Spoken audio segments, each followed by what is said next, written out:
What's going on, guys? Welcome back into the channel. Today I want to talk about the fact that you might be, and you probably are, evaluating players' value incorrectly in Madden 20. And I don't mean to call you out, I don't mean to offend anybody, but I want to talk about something that a lot of people don't realize in Madden, and this is actually connected to a couple videos I've already made, but let's just jump right into it. So, when you're evaluating a player's value in Madden, and the way the game values a player is by that player's highest overall. And that means that if I were to re-sign Mike Evans, the formula for valuing what he is worth is going to take into account that he is a 95 overall player. It's going to take into account other factors like his age and whatnot, and I'm not disputing any of those. I believe you guys all understand at this point, probably after watching some of my videos or after your own experience, what factors into evaluating a player's value. But one of the things that people tend to overlook in valuing a player is that the game often overrates players. And so a great example of this is Ali Marpet. So Ali Marpet's highest player archetype is 88 overall power lineman. So, the game is going to take into account that he is an 88 overall player for the formula of evaluating what his contract should be worth, what you should try and pay him, and all these different things. But that is not how you should be evaluating a player's value. You don't want to evaluate most players' value based on one sole archetype, especially for positions like offensive line. And here's why. Because you need your offensive linemen to be able to do everything. You need them to be able to pass block, you need them to be able to run block, and you need to be able to have them do it consistently.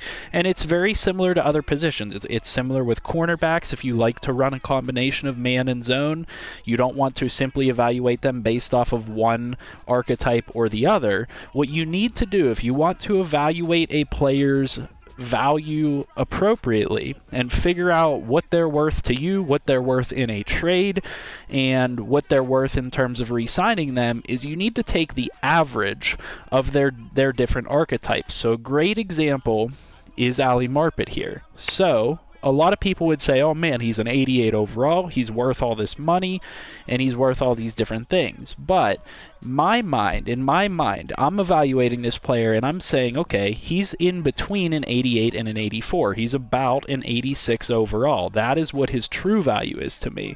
So to me, this player is worth less than he is to some other people, and not a lot of people see that. There are probably some good examples here on the roster. This is a great example. Vita Vea. He's a very good run stopper, very good power rusher, and this one's an example of this you want to take into account the archetypes that matter. So Vita Vea is never going to be a speed rusher. So you would take into account the average between his run stopper grade and his power rusher grade. That is what his true value is.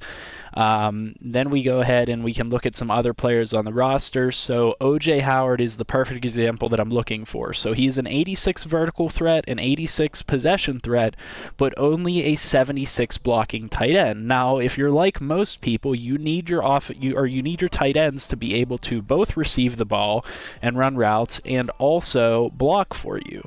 And so in reality, O.J. Howard's rating is somewhere around an 81. That is what his true value is. He's right in between the 86 and the 76. You kind of take the average of what his highest rating is and his lowest rating, or you could average the three together. You could say maybe he's closer to like an 82 or an 83 because he does have the 86 in the vertical and the possession, so maybe he's worth a little bit more.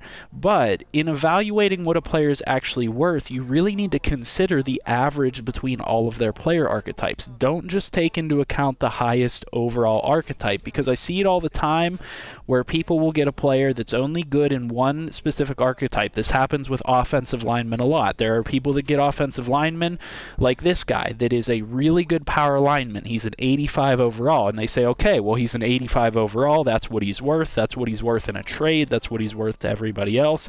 That's what he's worth come contract negotiations. But when I look at this player, I say, okay, cool. He's an 85 in one category, but he's weak in his other categories. So to me, he's not worth 85 overall money.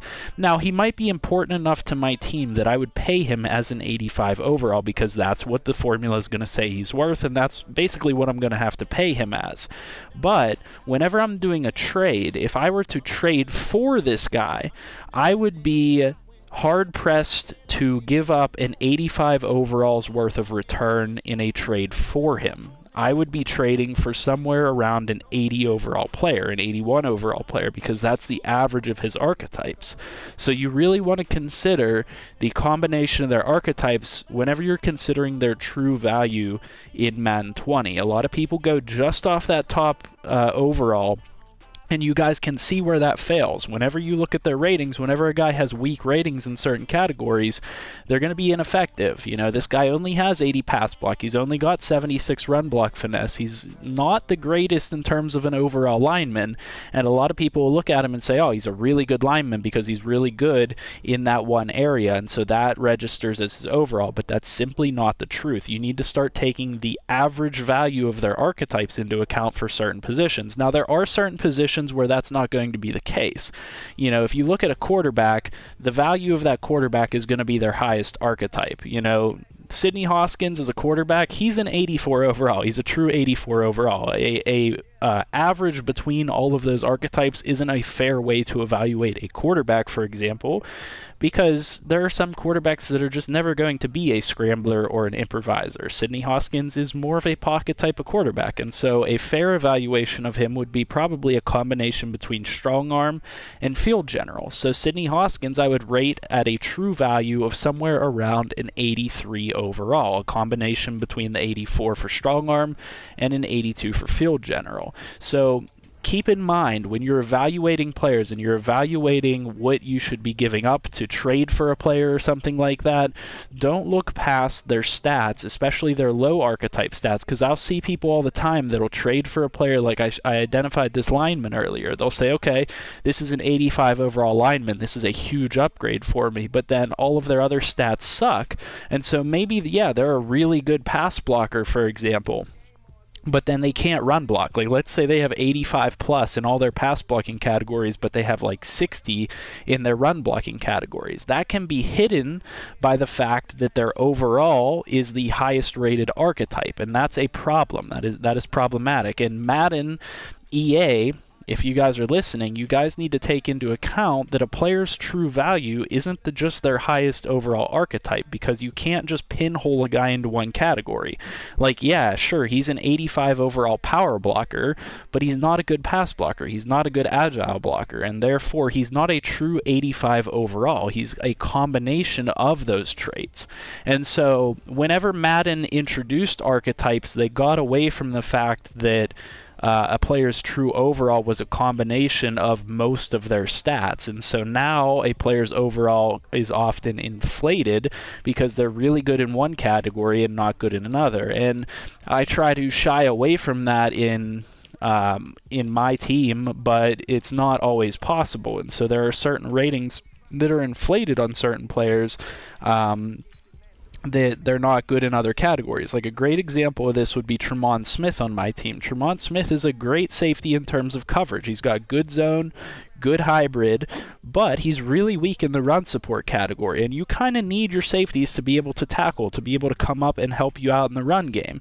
And so, yeah, it's really nice that I have this 85 overall rated safety, but I'm going to be paying him more than I think he's really worth, and the reason being is that he's just not good in the run game. He's not good in the run support game because he came over as a corner. You know, he's upgraded a little bit, but he's not good in that game, and so his average value is probably somewhere around like an 82, you know, somewhere in that range, an 81 or an 82, because he's just not good in the run game. And so, you know, people will trade for this guy and then he'll suck in the run support game, and they'll be like, oh, why traded for an 85? Why is he not playing?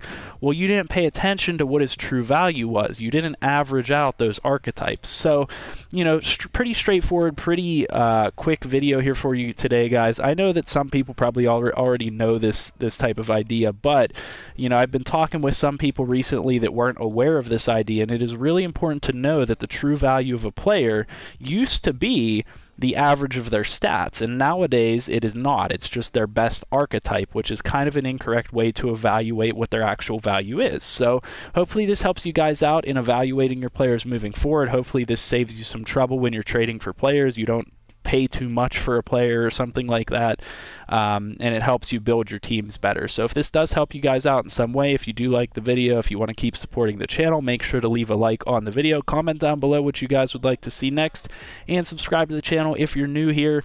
I'll see you guys in the next one, and I hope you guys have a great night and a great weekend. I'll probably have a video for you tomorrow, but just wishing you a great weekend regardless. See you guys in the next one.